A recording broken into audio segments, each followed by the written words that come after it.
Bismillahirrahmanirrahim. Assalamualaikum warahmatullahi wabarakatuh. Kami dari kelompok 5, mata kuliah Kapitas Lekta Hukum Islam, akan mempresentasikan mengenai ketentuan dalam pengelolaan wakaf produktif.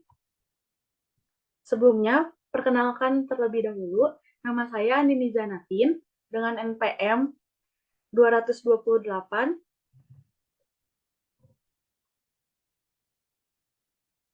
Nama saya Bunga Putri dengan NPM 20154.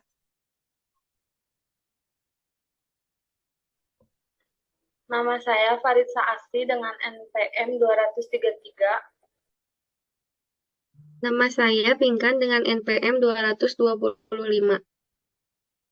Di sini kami akan mempresentasikan mengenai wakaf produktif. Pembahasan yang akan kami bahas tentang wakaf produktif ini, yang pertama-tama kami akan membahas tentang pengertian wakaf produktif, yang kedua macam-macam wakaf produktif, yang ketiga tujuan dari kepengurusan pengelolaan wakaf produktif, dan yang terakhir ketentuan pengelolaan dan pengembangan wakaf produktif. Apa sih yang dimaksud dengan wakaf produktif? Wakaf produktif dapat dipahami sebagai wakaf yang dilakukan untuk memperoleh prioritas utama yang bertujuan sebagai upaya pengelolaan wakaf yang lebih produktif dan menghasilkan. Jadi, wakaf produktif sendiri bertujuan untuk menghasilkan sesuatu yang bermanfaat dan dioptimalkan sebisa mungkin lebih produktif. Bentuk-bentuk pengembangan potensi wakaf secara produktif adalah dengan cara pengumpulan, investasi, penanaman modal, produksi, kemitraan, perdagangan, agrobisnis, pertambangan, serta usaha-usaha produktif lain yang tidak bertentangan dengan prinsip syariah Muslim. Dalam wakaf produktif sendiri terdapat sebuah donasi. Donasi itu dapat berupa benda bergerak seperti uang dan logam mulia, lalu ada juga benda yang tidak bergerak seperti tanah dan bangunan. Selanjutnya, macam-macam wakaf produktif akan dijelaskan oleh Bunga.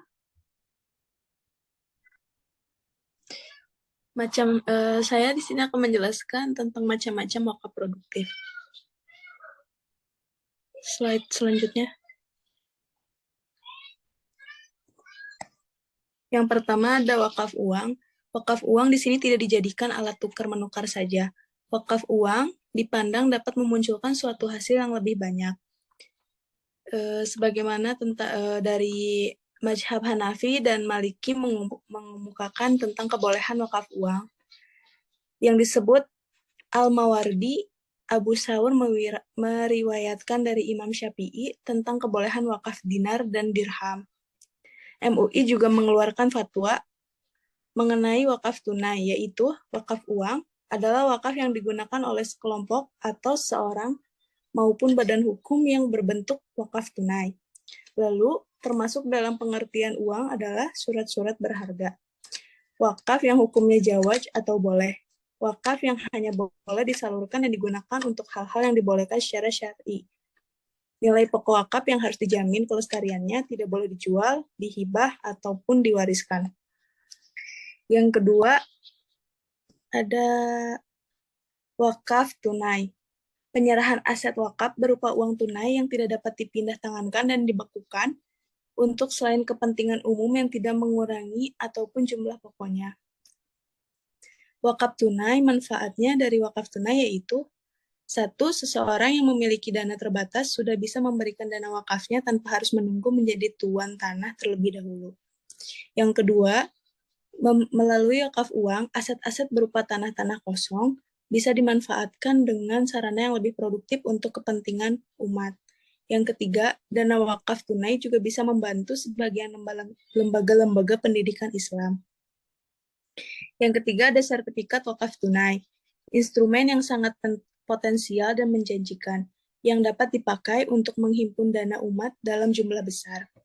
Sertifikat wakaf tunai merupakan semacam dana abadi yang diberikan oleh individu maupun lembaga muslim, yang mana keuntungan dari dana tersebut akan digunakan untuk kesejahteraan masyarakat.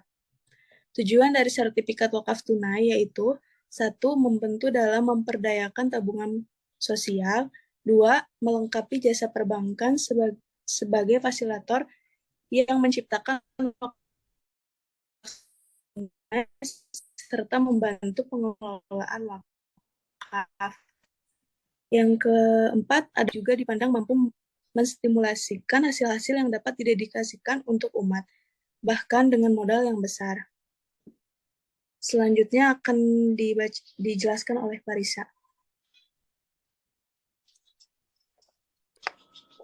Saya akan menjelaskan tujuan dari kepengurusan pengelolaan wakaf produktif.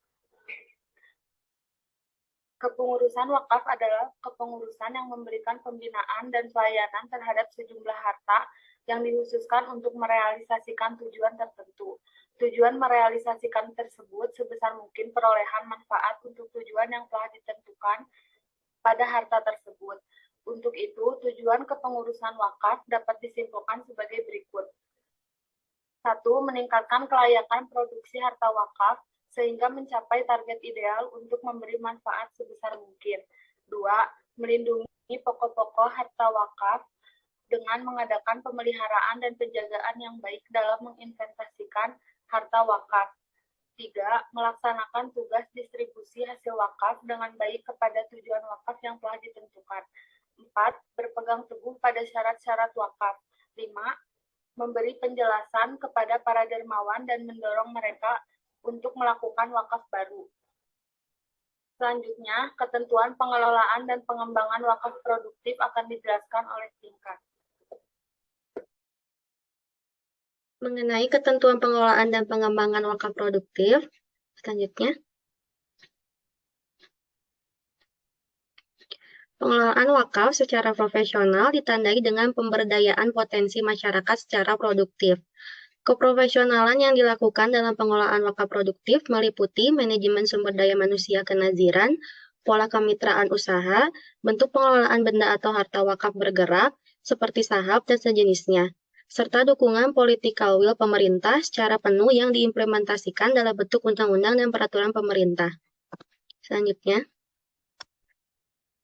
Untuk menuju ke arah wakaf produktif, terdapat 3 syarat, yaitu yang pertama, wakif tidak membatasi wakafnya hanya untuk kepentingan ibadah sebagaimana yang lazim selama ini.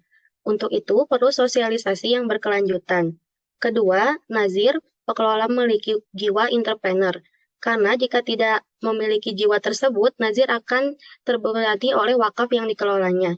Ketiga, transparansi pengelolaan. Selanjutnya, strategi pengelolaan wakaf produktif yang dapat dilakukan dalam pengelolaan dan pengembangan wakaf produktif. Pertama, yaitu adanya peraturan perundangan perwakafan. Sebelum lahir Undang-Undang Nomor 41 Tahun 2004 tentang wakaf, perwakafan di Indonesia diatur dalam Peraturan Pemerintah Nomor 28 Tahun 1977 tentang perwakafan tanah. Perwakafan tanah milik dan sedikit tercover dalam Undang-Undang Nomor 5 Tahun 1960 tentang Peraturan Pokok Agraria. Selanjutnya, pembentukan Badan Wakaf Indonesia. Untuk konteks Indonesia, lembaga wakaf yang secara khusus akan mengelola dana wakaf dan beroperasi secara nasional itu berupa Badan Wakaf Indonesia atau BWI.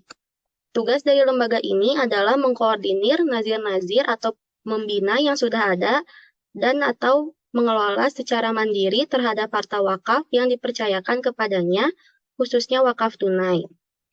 Selanjutnya, pembentukan kemitraan usaha. Untuk mendukung keberhasilan pengembangan aspek produktif dari dana wakaf tunai, perlu diarahkan model pemanfaatan dana tersebut kepada sektor usaha yang produktif dan lembaga usaha yang memiliki reputasi yang baik. Salah satunya dengan membentuk dan menjalin kerjasama dengan perusahaan model Ventura. Selanjutnya,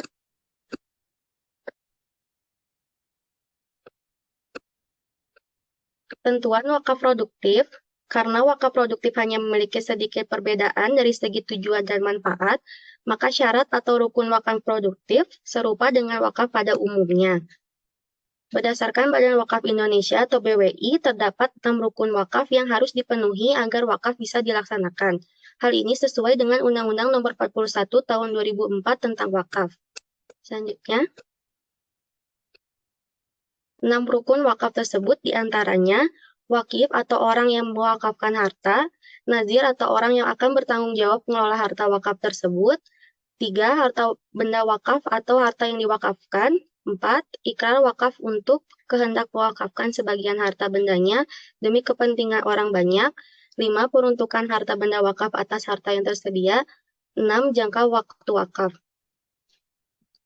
Sekian dari kelompok kami, mohon maaf apabila ada kekurangan. Semoga dapat mengambil hikmah dan pembelajaran dari presentasi